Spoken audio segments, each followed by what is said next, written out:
बात उस वक्त की है जब भगवान बुद्ध इस धरती पर अवतरित। एक आदमी जिसके पास धन दौलत की कोई कमी नहीं थी, जीवन बिताने के लिए एक चरित्रवान पत्नी और राम लक्ष्मण जैसे दो बच्चे भी थे। सब कुछ था उसके पास। फिर एक दिन उस आदमी के मन में भगवान को पाने की लालसा जगी। उसने सोचा कि मैंने बहुत सारा धन कमा लिया, अब कभी भी धन की कमी तो नहीं आएगी, और धन के अलावा मुझे किसी चीज़ की कोई परेशानी नहीं है। बस अब उसे कुछ जीवन में तो ईश्वर के दर्शन कर। उस आदमी ने ईश्वर को खोजने की ठान ली। ईश्वर को खोजने की शुरुआत उसने मंदिरों और तलों का निर्माण करवाने से की। पर बहुत सारे मंदिर बनवाने के बाद भी उसे ईश्वर के दर्शन नहीं हुए। फिर उसने दान पुण्य करना शुरू किया।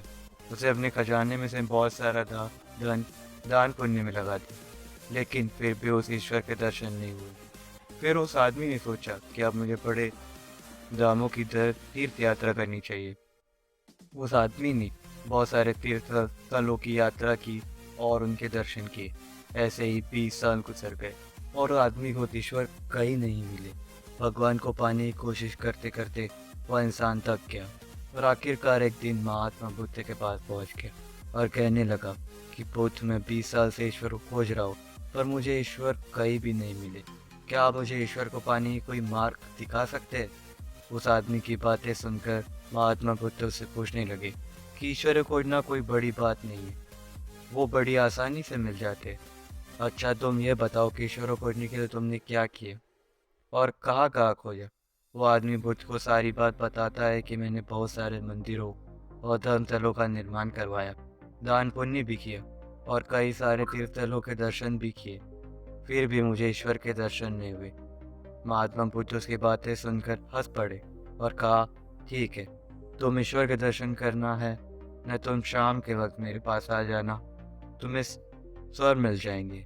वो आदमी आश्चर्य से भरकर कहा, वहां से चला गया।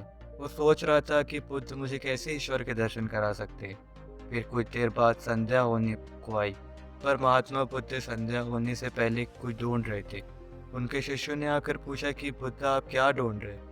महात्मा बुद्ध ने कहा कि मेरे पास एक कीमती मोती था, परंतु वो कीमती मोती खो गया है, उसे उसे ही ढूंढ रहा हूँ। महात्मा बुद्ध की बात सुनकर शिष्य भी उस मोती को ढूंढने में लग गए।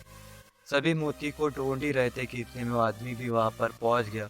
उसने देखा कि कुटिया के बाहर महात्मा बुद्ध और के शिष्य को ढूंढ रहे। उस आदमी ने बुद्ध के पास जाकर पूछा कि बुद्ध, आप क्या ढूंढ रहे हैं? महात्मा बुद्ध ने बताया कि मेरी कीमती मोती खो गया है, उसे ही ढूंढ रहा हूँ। यह सुनकर वह आदमी भी उसे खोए हुए मोती की पूरी लगन से ढूंढने में लग गया। ढूंढते ढूंढते रात होने को आई और मोती नहीं मिला। वो परेशान हो गया और उसने महात्मा बुद्ध से पूछा कि गुरुजी, आपने आखिरी बार मोती को कहाँ देखा था? ठीक से याद कीजिए। महात्मा बुद्ध सोचकर बताते हैं कि मैंने आखिरी बार वो मोती कुटिया के अंदर देखा था। यह सुनकर वो आदमी गुस्से में आ गया और बुद्ध से कहने लगा, आप में थोड़ी सी भी अक्ल नहीं है। बुद्ध, अगर आपकी कुटिया के अंदर मोती गुम हुआ है तो कुटिया के अंदर ही मिलेंगे, ना कि वो बाहर मिलेगा। आप सब बेकार में इधर ढूंढ रहे हैं और मुझे भी आप अपने साथ ढूंढवा रहे हैं। आप अपना तो समय व्यर्थ कर रहे हैं और साथ साथ हमारा समय भी इसके साथ व्यर्थ कर रहे हैं। फिर महात्मा बुद्ध आदमी उस आदमी की तरफ देखकर मुस्कुराने लगे। यह देखकर वह आदमी बोला कि ये बुद्ध, आप हंस क्यों रहे? मुझे कुछ समझ नहीं आया। महात्मा बुद्ध बोले कि मैं तुम्हें यही तो समझाना चाहता था कि इस ईश्वर को तुम 20 सालों से बिना सोचे इधर उधर ढूंढ रहे हो।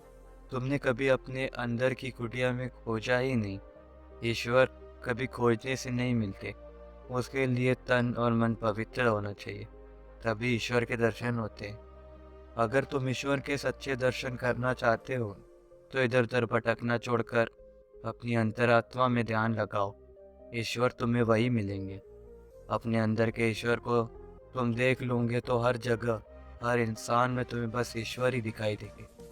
महात्मा बुद्ध की अमृत भरी वाणी सुन उस आदमी को अपनी गलती का एहसास हो गया और बुद्ध के चरणों में गिरकर माफी मांगते हुए कहा कि मैं बेकार ही इधर उधर भटक रहा था।